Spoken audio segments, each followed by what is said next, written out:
Welcome to Penrose Learning, where we make understanding easy. Hello everyone. In this video, I will explain how to open your Subaru Crosstrek hood.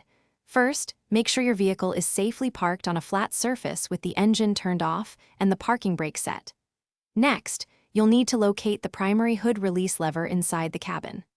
This lever is typically found on the driver's side, under the dashboard, near your left foot.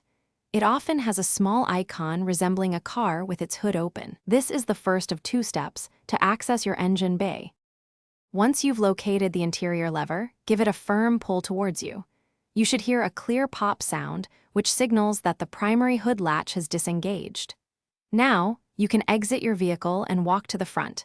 You'll notice the hood has lifted slightly, creating a small gap. This indicates that the first step of the two-step process is complete and you're ready to find the secondary safety latch. Now move to the front of your Crosstrek.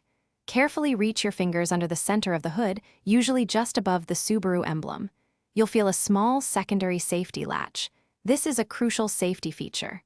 For many Crosstrek models, you'll need to slide this small tab or lever to the left. Once it's disengaged, you can fully lift the hood upwards, revealing the engine compartment.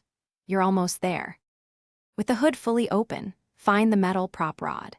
It's usually located near the front of the engine bay or sometimes clipped to the underside of the hood itself. Securely insert the end of this rod into the designated slot on the hood to hold it firmly in place. When you're finished, simply remove the prop rod, lower the hood gently, and then press down firmly with both hands on the front edge until you hear two distinct clicks, ensuring it's fully latched and secure. Thanks for watching. If this was helpful, leave a like and consider subscribing. See you next time.